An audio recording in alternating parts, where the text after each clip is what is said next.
evening and welcome to tonight's Undaunted, bringing to the news on Talk Stories. I am Undaunted. Let's begin.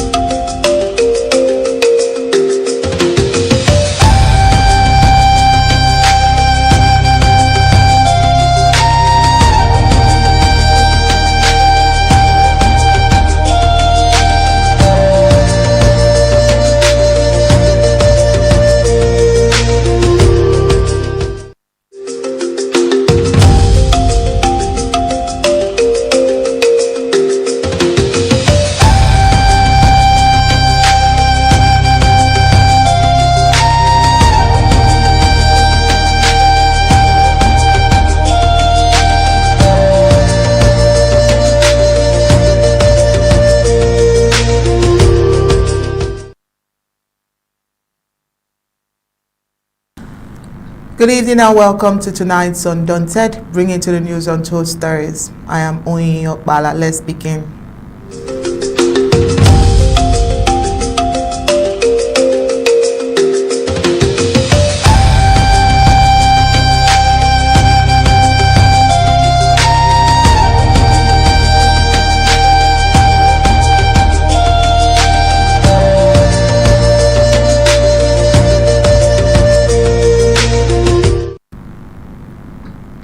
In the quiet hours before dawn, most families should be wrapped in sleep and safety.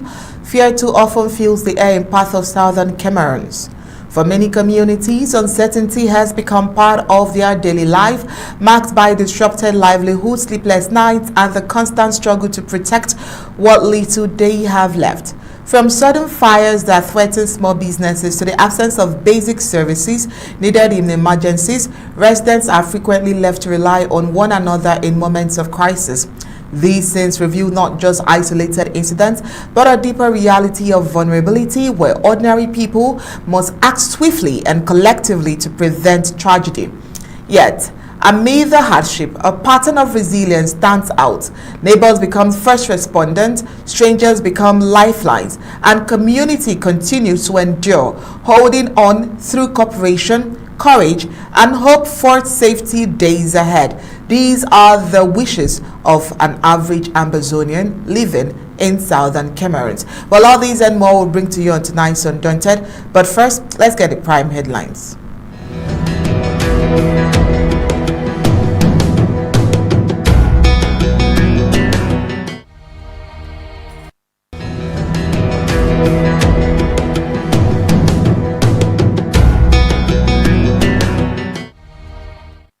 Well, tonight on Undaunted, we'll look at villagers fleeing as military invasion causes panic during cultural festival in Jakiri. Today, women critically injured in double crash on Bamenda-Mamfe highway amid heavy rains will be looked at on Undaunted. Also tonight, you will see suffering of people in Bamenda-Wum road as users say rains have turned trip into nightmares. Early morning fire at Mbom Park averted by swift community response in Mbengwi. On the African scene, at least 42 people have been killed in deadly clashes over water in eastern Chad. While on the global scene, Iran signals willingness to reopen Strait of Hormuz amid the ongoing U.S. standoff. Now let's get the news in full briefings.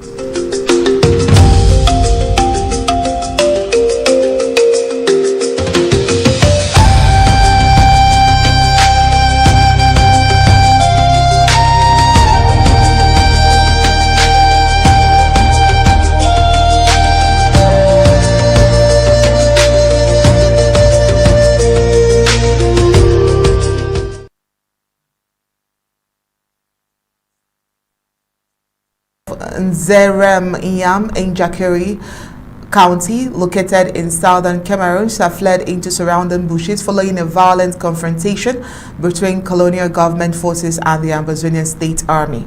According to local accounts, the incident occurred during a cultural festival in the village where military troops reportedly stormed the area earlier in the day.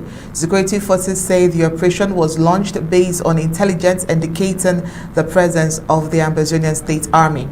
Witnesses described scenes of panic as gunfire erupted, forcing villagers to abandon their homes and seek refuge in nearby forest areas. The full extent of the confrontation remains unclear, and authorities have not yet released official casualty figures, even though reports carry 14 persons dead. While unconfirmed local reports suggest that several homes were also set ablaze during the military operation. However, these claims have not been independently verified, and officials have yet to comment on allegations of property disruption. But for all we know, it was a sad day. The situation shows the ongoing war in southern Cameroon, where clashes between colonial government and the ASA have persisted for years, often disrupting civilian lives, local events, and community stability. While security operations in the area are expected to continue as authorities attempt to re-establish control, while residents remain displaced, living in fear, in violence.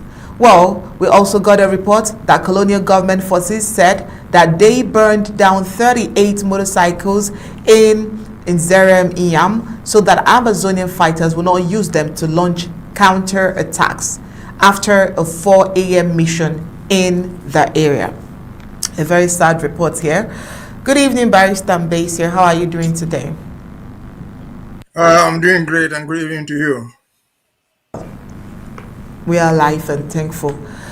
This incident is a very sad one because when I was following up with the reports, a lot of dead bodies, a lot of families looking for, their loved one being found, dead, unalive, all because the colonial military were trying to catch up with the ASA in a festival, in a place that is very certain you have civilians dancing, whining, enjoying themselves, and then you begin to have a military shootout in a place where you're not sure of who is who. I wouldn't know how terrible this is until you give us more insight on how this sounds, because from reports it said that in this particular festival the colonial military got what they tag as an intelligence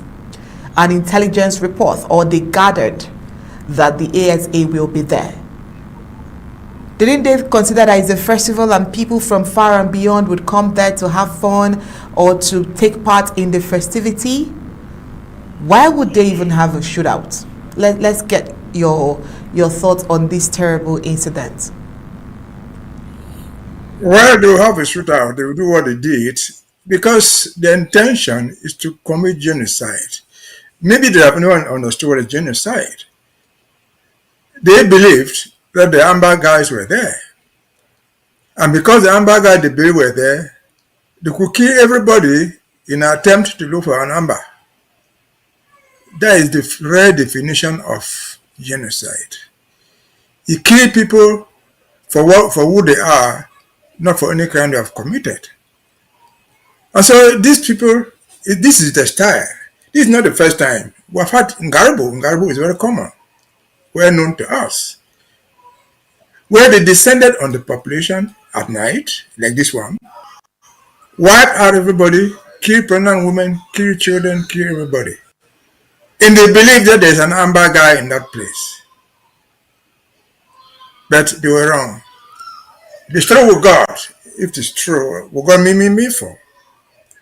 We published a document purportedly coming from the organizers of that cultural event.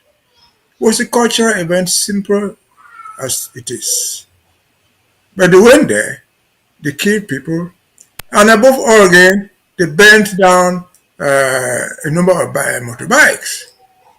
Who doubts? In that area, people use motorbikes as a form of communication. And so when they come for the cultural event, they come on motorbikes. They park their motorbikes there. Somebody comes and kills everybody and then burns the motorbikes. But what other criminality do you need more than that? And of course, what we say is, yes, we've not seen an official statement from the government. And they will make their crime worse by seeking to plant their helmets, their military helmets, on the dead people. trying to crown them Amba even when they are dead. And so again, it is more than criminal. It is more than genocide. I don't know what else it can be. And for the doubting Thomases, this is where we are. Again, this is happening in Jakiri. Jakiri is in the northwest region. Jakiri is in Kombo diocese. Kombo diocese is part of the Bamenda-Wum province where the Pope was there last week, calling for peace. That is the same area in that diocese where the Ngaribu event occurred. And so can we say that it is a repetition? Of course. Did these people not listen to the Pope? They did. And if they listened to the Pope and got the message that the Pope sent out to all of them, what would be their excuse for going to kill people who are celebrating? Because they are not going to win the war, but their goal is not to win the war. Their goal is to inflict maximum suffering on the people before they ever leave. And so again and again, this is more than criminal. We're waiting to hear. We have not heard anything from the government. We have not heard anything from the political leadership of that area, so-called MPs, senators, and whatever thing you call them. They will say nothing. They condone in these crimes. And so it was not a crossfire attack. It was an attack on an unarmed population peacefully assembled for a meeting of their own. Even if they were Amba there, what government in the world will go and kill people just because they want to catch Amba? If they were assembled there, a rational government would rather go there, arrest the people that they want, sort out who is the criminal among them, and let them face justice. You not come and gun down the whole village, gun down the whole crowd, burn people's motorcycles, in the hope that in doing all that, you would have at least eliminated one Amba guy. Again, this is criminal. These people will face justice sooner or later. If not under the ICC, will be under some other form of punishment. Over to you. Yeah, Barrister Mbeseha, I think I agree with you, because towards the other part of the report, we also got information that motorcycles were burnt. That is after the panic and after the area was being, people were camping for safety. We also got a report that at least 38 motorcycles were burned. So it was an intentional act, just maybe. It was an intentional act because 38 motorcycles were burnt, all in the name of trying to stop the ASA from having a counter attack. So the question is there, or in the whole of Ambazonia, so there is just 38 motorcycles? Because it just shows how wicked they could be, because of course motorcycle is a major means of survival for people, and most people probably drove to the venue of the festival to relax, hoping that after that they get back into work or something, and then they burned 38 motorcycles. Let's get your thought on what you think happened on this part of the report where 38 motorcycles were burnt. I've said that to the best of my knowledge, and that is practically the truth. Those people in that area of Jakiri, the village does not live in one place. They live in compounds. People live in their compounds. Compounds are separated distances away from others. And so when the occasion comes, they assemble at the place where the occasion will take place. Those who are far away and have the means will use their motorbikes to come there. That's the reason why the motorbikes are parked there in big numbers. Who told the government people that Ambazonian fighters ride on a large convoy of motorbikes? If they were riding on a large convoy of motorbikes, there was nobody riding those motorcycles. They were just standing there. So what's the crime of the motorbikes? Yes, even at the end of the day, these people were caught and the perpetrators were caught and jailed or done something to punish them, who compensates for this all this loss? The motorbike is very expensive at home. It is somebody's livelihood. And so how would they ever compensate for that? No way. Just like again like in Ngaribu. In Ngaribu, they admitted sending their people to go and do it. The people killed more than 20 people. They claimed to have done justice by trying 2 or 3 gendarmes or whatever they call them and jailing them for 2, 3, 4 years. Whereas they have killed more than 20 people, including pregnant women. So no justice will be done there. It is a criminal act. Above all, it is very weak. It is an inhuman act. It's more than criminality. It is an inhuman act that these people commit. Wonder whether these people still have human blood flowing in them. And so again, what was the crime of the motorbikes parked there? They believed that somewhere, maybe in the crowd, there were 1 or 2 people who were supporters of Ambazonia who have motorbikes. Later burned them down to give them corrective punishment. Again, that goes to the same definition of a war crime, the same definition of genocide. The motorbikes have done it. They are good evidence of genocide. You destroy the livelihood of the people for who they are, not because they have committed any crime. You kill people for who they are, not because they have committed any crime. What were they killing these people for? They were just people, what they call that village, trying to celebrate their thing.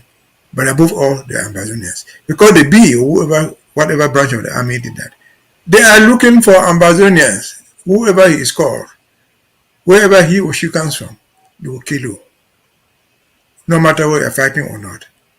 And to make their crime worse, I've just said, after that they will plant their helmets and guns on the dead, as if to say, you are dead, come back and fight us anymore. Over to you. Of course. Thank you so much, Barrister. Moving on to some other reports, now to Bamenda-Mamfe. A woman has been left in critical condition following 2 separate crashes involving the same vehicle along the Bamenda-Mamfe highway in Ambazonia amid all of the rainfall. The incident occurred as worsening weather condition affected movements across the region. A survivor said 6 passengers were traveling from Batabo to Mamfe when the vehicle first lost control shortly after Wudikum. The driver, speeding despite warnings from passengers, veered off the road and narrowly avoided plunging into a valley after hitting roadside barriers. Residents braved the rain to assist those injured, most of whom sustained minor wounds. The journey resumed shortly after that. The situation escalated when the same vehicle was involved in a second and more severe crash a short distance before Mamfe town. Passengers again escaped with minor injuries, but one woman was trapped beneath the vehicle. Witnesses said she was bleeding heavily and remained pinned until security forces arrived, as bystanders were unable to free her. Let's take a look at the video accident. Madam Miss na die so mom na see am. No, I beg. Na see. Ro get an accident for go so. Na ro get for go so. Na accident is so. Ola na balok on away, I need you understand. No more. Go my skin na blood see. I'm going to winter for this. See am. Looking at accident so. Rain under serious rain the fort. No motor na have no man have show. So. Well, she was reportedly unresponsive at the scene. Her condition remained unclear. The Bamenda-Mamfe highway, a critical route within the Ambazonian area, has long been plagued by poor road conditions, insecurity, and limited emergency response infrastructure. The latest incident shows growing concerns over road safety, particularly during extreme weather and amid ongoing instability in Ambazonia. Authorities are yet to issue an official statement, but the incident is likely to renew calls for stricter road use and better road improved agency response team. All right, Barrister, there is no day that we would, leave here without stories concerning road. right? There is even another one in Bamenda-Wum Road that, turned into a nightmare. Now, this report says that the Bamenda-Wum Road users say they are suffering. They are suffering from all of the challenges. But first, let's take this accident that happened in Bamenda before we get into those suffering from the Bamenda-Wum Road. What would you say about that, Barrister? Well, let us be reminded that that stretch of road is part of the Trans-African Highway that runs right to Enugu. To the best of our knowledge, it's one of the best roads in Cameroon, what they so-called Cameroon. If you see the surface, the road from Douala to Yaoundé is not as good. The road from Douala to Bafoussam and so on and so forth is not as good. It's a very good road in terms of everything. But how would this accident occur? You talked of road safety. Road safety is not limited to a road being good or bad. There are other signs that go with road safety, especially at the time that rain is falling. Are there these road signs there? Were there road signs there to indicate that this is a speed limit in bad weather? We don't know. Even if they were there or they were not there, the driver, whoever sits on the steering wheel of a car and is driving, the first thing is to be careful. Because when an accident occurs like that, you, the driver, you're not sure to save your own life. And so there can be a lot of blame to be put everywhere. But the primary responsibility lies with the driver.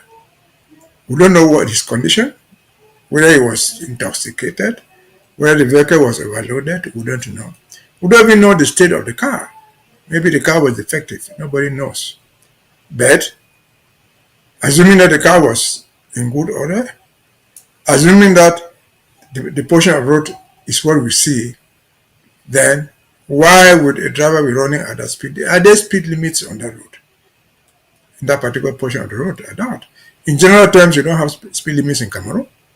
You can go the way, you can run for 200 miles an hour. Nobody's bothered about that. And so those are some of the conditions that show good governance. Good governance is not just opening schools. It's not just saying you dig the road. If a road is constructed somewhere, it should be followed by road safety signs. When you're getting to approaching a bend, there's a road sign there. Approaching a bend, speed limit 20 miles per hour or 20 kilometers an hour or something like that. We don't know whether any of this was found. But again and again, the driver should bear responsibility for some of these things because they themselves are at risk. When such a thing occurs, you yourself might lose your life. Others who are lucky not to have died are injured. Who goes on the road traveling to somewhere to get injured or never to arrive there because the driver has run into the bush? And if the story is true, the man was told, you are running too fast. He was running like fire. He didn't care. And look at the result. And so there's blame to be shared everywhere. It is the responsibility of government to take steps to make sure the cars apply the roads are in good condition, one. To make sure the roads have the necessary road signs, two. But also to make sure that there's enforcement. It's not enough to put a road sign there 30 kilometers an hour and go and stay in your office. Now, there must be punishment for those people who violate those rules.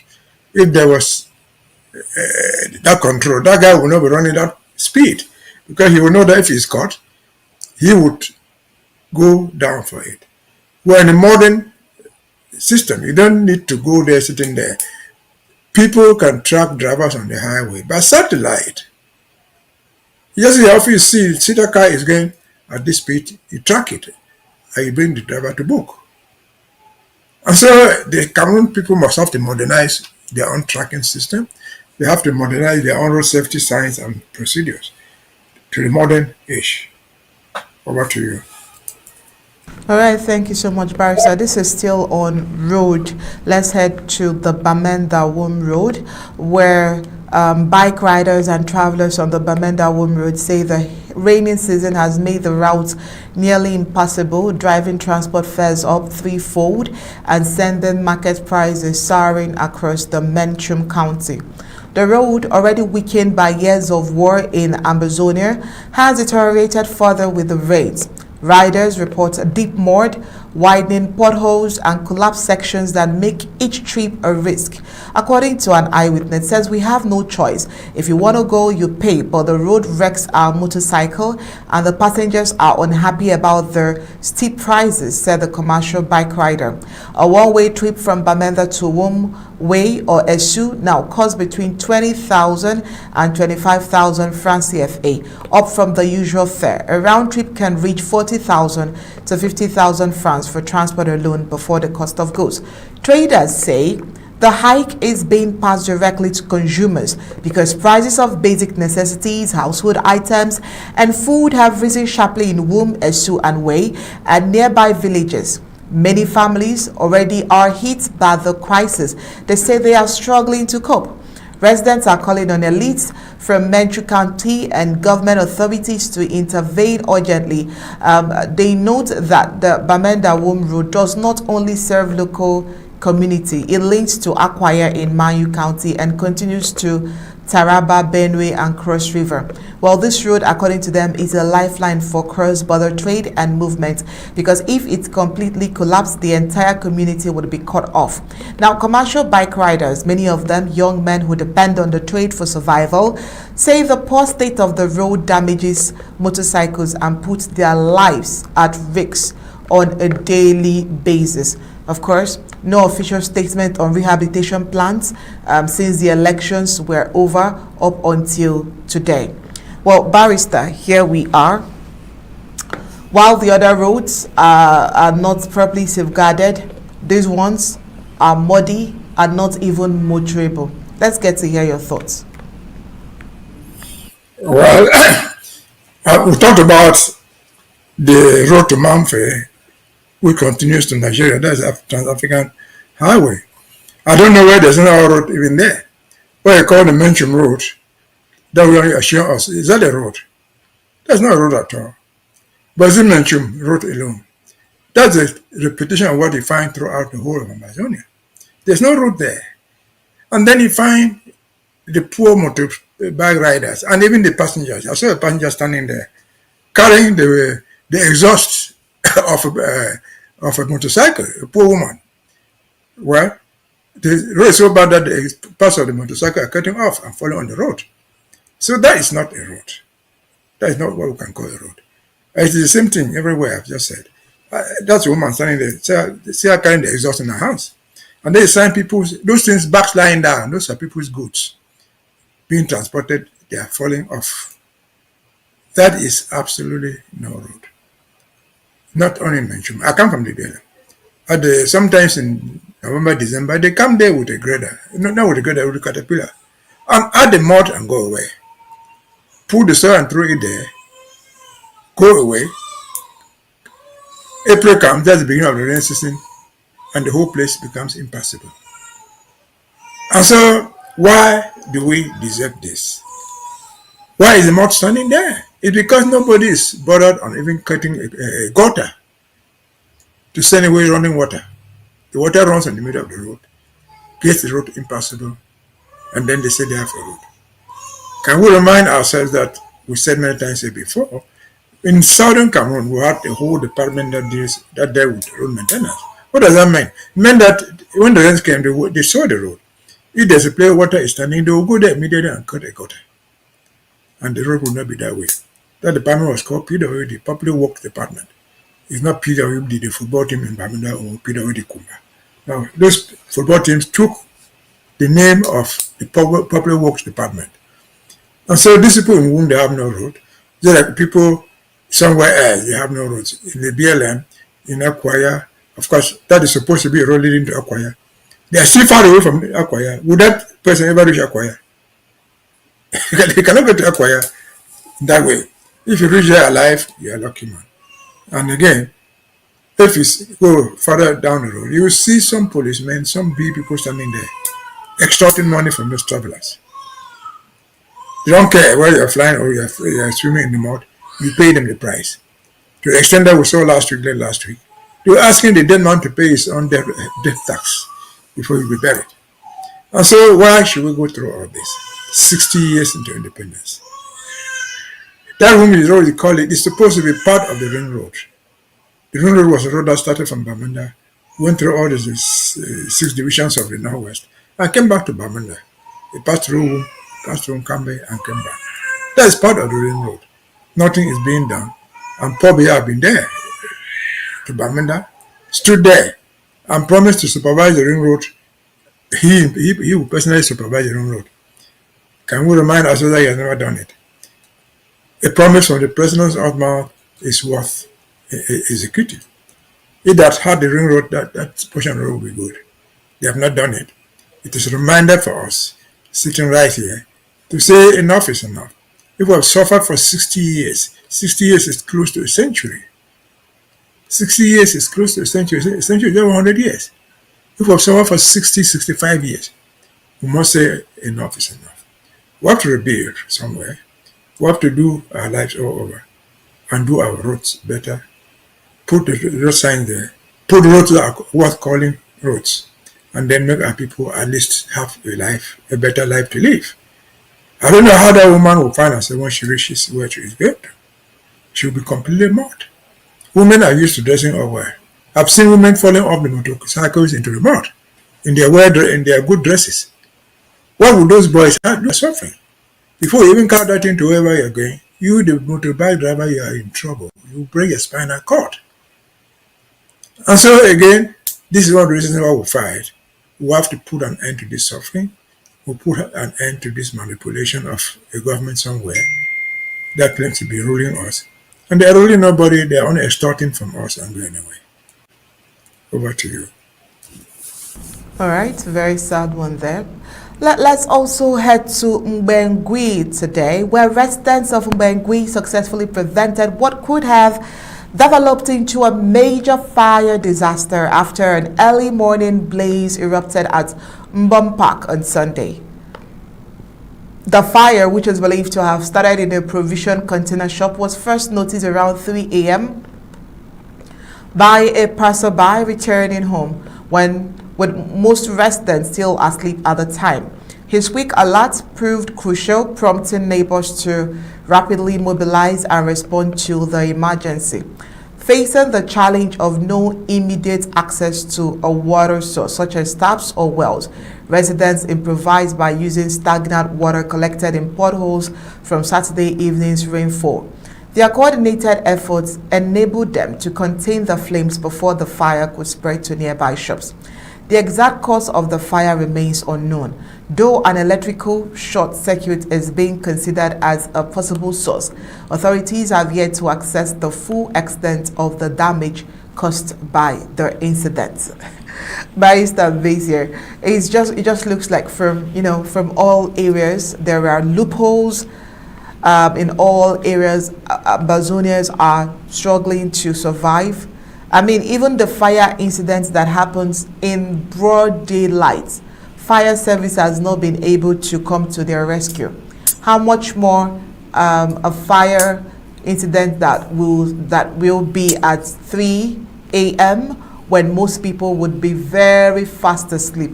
It's just nice that people were around to ensure that the fire was stopped. If not, I am sure that even up until 8 a.m. in broad daylight, there would have not been any help from the fire service.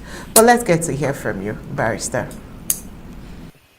I don't think it is even worth the pains talking about fire service.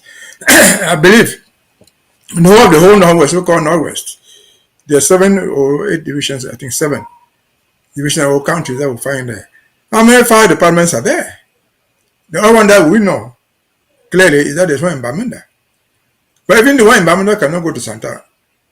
They cannot even go to Bafu. They cannot even go to inside Mancon. Cannot go to Mkwen. Why? Because the fire department is vehicle driving. You cannot be driving in the air. They were analyzing the other roads. By the time that thing gets there, if I get there, the fire has done its job. And I remember even in Bamenda, there's been a report that the fire department went there. And by the time, when they got there was no water even in the tank to put out the fire. And so faced with these sort of things, what do? You are your own savior. You have to save yourselves. The people in Mbengwi, what they did is the right thing. Be there for your brother, be there for your sister. Stop waiting for something called government from anybody. Stop. They'll come and issue a statement. What would the statement mean? If the DO's own house was found, it will get burnt. If the governor's own house was there, it will get burnt. So they don't depend on those sort of things. They don't exist, and as far as Ambazonian is concerned, they will never ever exist. The whole idea of a government in Yaoundé to us is non-existent. It's a play to deceive people. Was it not just last week we were analyzing something in Akwaya? They were sharing something they call government school, what they call it, Akwaya, created by some text from Yaoundé called government school. But children are living in touches. They're sitting on the floor. You ask yourself, where are these people who acquired themselves? Could they not mobilize themselves? The children are theirs. Could they not mobilize themselves and put up classrooms? They could.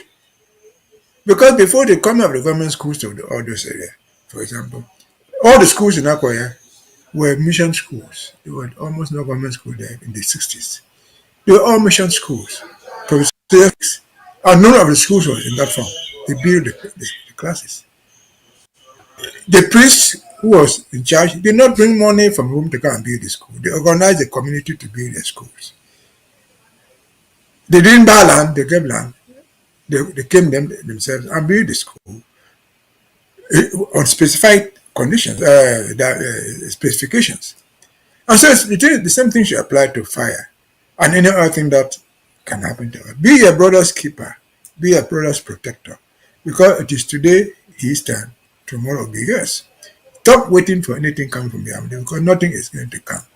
The best thing that you get from Yaoundé is a promise that will never be fulfilled. If that's happening, what is happening there in Mbengwi market, that is part of Momo. But remember that in the last presidential elections, Momo was one of the places that voted for Paul Biya highest. In return for what? Nothing. What does a fire truck cost compared to what they steal? A fire truck can last for 20, 30 years because it's not working every day. It's just standing there waiting for fire. Unless you are so unfortunate, you're not going to have 5 or 10 fire attacks or occurrences in a year. So, but they will not do it because our own property is not worth anything. Our own lives are not worth anything. And so you have to fend for yourselves. Do it the best you can. Get yourself into some organizations of your own self. Because you could fetch water with a bucket, and they did. You could put out a fire with sand, and they did. But waiting for a fire truck that will never arrive, because there's no way for it to get there, it's a waste of time. By the time it comes, people will be dead. The property would have been completely destroyed. Let us live for ourselves, waiting for better days to come. Let us forget about thinking that something will come from Yaoundé that will benefit you. Either in education, in road safety, in fire disasters, expect nothing from them. Take the bull by the horns and do what you can to save your own lives. Over to you. All right, thank you very much, Barrister, for being part of Monday's edition of Undaunted. Sincerest apologies as all the reports were, very sad one. But this is just a little way to, let the world know that Ambazonians are going through difficult and hard times. Thank you so much for being with us today. Hopefully tomorrow we would have you here on Undaunted as well. Thank you for having me.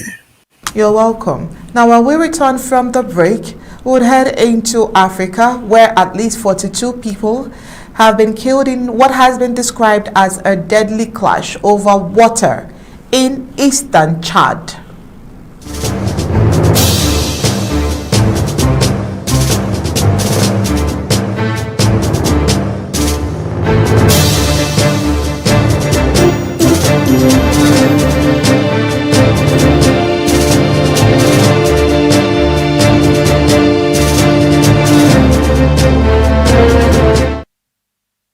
At least 42 people have been killed in deadly clash over water in eastern Chad. Officials say at least 42 people have been killed and 10 others injured in a wave of intercommunal violence in eastern Chad. Well, according to local officials, in clashes that reportedly began as a dispute over access to a water well. The violence erupted in the Wadi Fira province near the border with Sudan, where tensions between two families escalated into brother fighting over scarce water resources. What began as a localized disagreement quickly spread into a wider circle of reprisals involving multiple communities in the area. Authorities say the situation deteriorated rapidly as the initial confrontation triggered retaliatory attacks, fueling days of violence across a wider stretch of the region. The fighting has highlighted long-standing competition over essential resources in an area frequently affected by drought and limited infrastructure.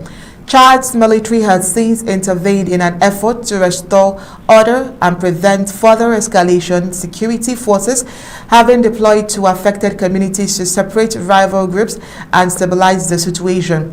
The incident shows the growing pressure on water access in parts of eastern Chad, where climate stress and resource scarcity often intensifies local dispute and contributes to periodic outbreaks of violence.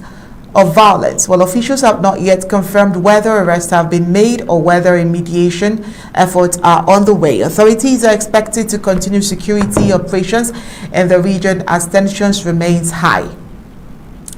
When we return right after this very short break, we would head into the globe, where Iran has indicated that it may cause tension in one of the world's most vital energy corridors.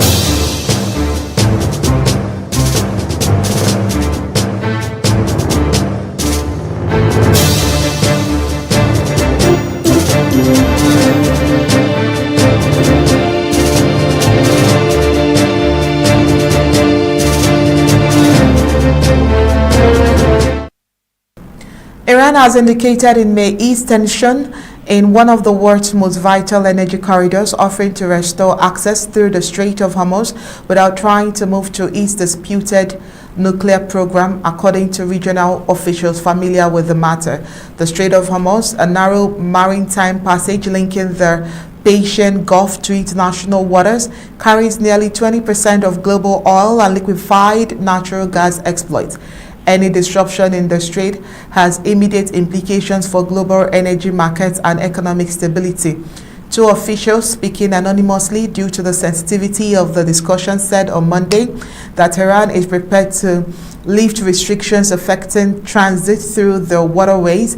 In return, Iran is seeking relief from U.S. measures that have effectively imposed a blockade on its ports and constrained its maritime trade. The proposal emerges amid heightened tension between Iran and the United States, with recent incidents raising concern over shipping security in the region. Notably, Iran reported offers separate maritime access from negotiations over its nuclear ambitions, which have long been at the center of dispute with Washington. Analysts suggest the move could reflect an effort by Iran to reduce economic pressure while maintaining its position on nuclear development. The United States has yet to issue an official response, and it remains unclear whether informal diplomatic channels are currently active.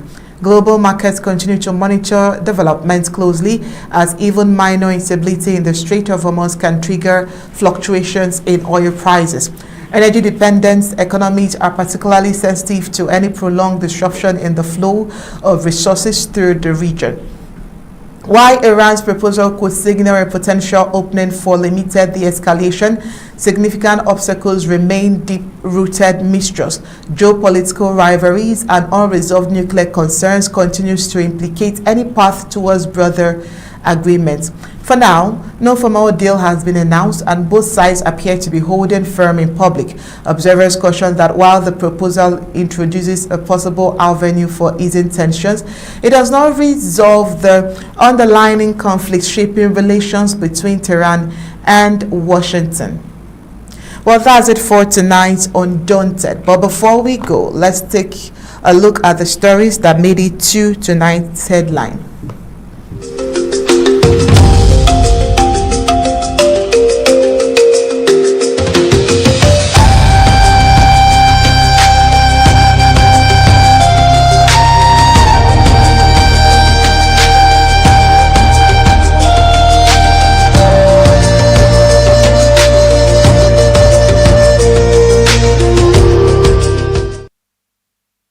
Well, tonight on Undaunted, we told you that villagers flee as military invasion causes panic during cultural festival in Jakiri.